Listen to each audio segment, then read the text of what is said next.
Michel et André Desvaux, là, vous êtes venus en voisin ici dans ce parc. Qu'est-ce qui vous y attire? La première chose, la proximité de la maison, puisque nous sommes à 10 km. Et en même temps, nous avons soutenu ce parc depuis l'origine. Il y a quelques années, il y a au moins 6 ans de mémoire, je dis ça. Et nous y venons régulièrement. Bah, alors vous y venez avec les petits-enfants, là, je crois que vous êtes entourés aujourd'hui. C'est très agréable de pouvoir changer de lieu pour amuser tout notre petit monde, là, et de varier les distractions. Si vous vouliez caractériser un petit peu justement la spécificité de ce parc et la différence avec d'autres parcs d'attractions plus touristiques, plus commerciaux, je dirais.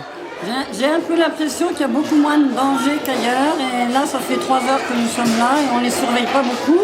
Les plus jeunes ont 5 ans et j'ai l'impression que c'est bien adapté pour ne pas causer de soucis aux grands-parents. Et si vous y revenez, c'est qu'il y a un intérêt? Ben oui, bien sûr, tout ce qu'on a dit tout à l'heure, oui, beaucoup d'intérêt. Qu'est-ce que vous souhaiteriez pour le futur dans son développement? Par rapport à toutes les activités qui sont déjà proposées? Mais toutes les années, tous les ans, il y a des choses nouvelles et qui sont toujours une ouverture sur la nature, en rapport avec par exemple, on vous demande des choix de feuilles, etc. quoi. Il y a tout un côté quand même animation. Je ne sais pas si c'est le côté qui plaît le plus aux enfants. Eux, ce qu'ils préfèrent, c'est la tyrolienne, le kart aussi. Le trampoline. Le trampoline. Le château gonflable.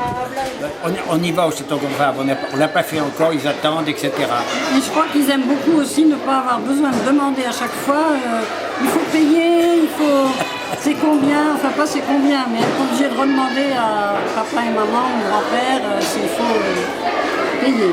Donc un lieu à venir avec plaisir, en adulte et avec ses petits-enfants. Voilà, exactement. Et même avec des petits-enfants, et même les plus grands aussi. À partir, je pense que les plus grands, ils préfèrent quand même les parcs d'attractions où il y a les grosses chenillettes, les tigres, les ploufs, etc. Mais c'est épuisant par les grands-parents. Voilà. Tandis qu'ici, on peut le faire. Il y a même des transats, ça c'est génial. Ah oui, ce qui est bien, c'est qu'il y a des transats et des pour tables les mamies, ça c'est bien. Et pour les mamies, et les tables pour pique-niquer. Nous avons amené notre pique-nique et comme ça... Et en plus, il n'y a rien à dépenser puisqu'on amène notre pique-nique et juste le café en plus, c'est tout. Qui est très agréable. Je pense qu'il faut décrire tous ces grands jeux. Ah oui, les grands. Ah vas-y, raconte les grands jeux. Tous ces grands jeux comme ce baby-foot. À combien de personnes? 22 joueurs. Ça, c'est une idée. Le baby-foot à 22 joueurs. Le jeu d'échecs et le jeu de dames.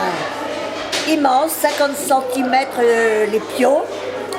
Qu'est-ce qu'il y a comme autre jeu qui sont vraiment des jeux de famille que beaucoup d'enfants ne connaissent plus à l'heure actuelle. Donc Anne, vous êtes complètement ravie? Absolument.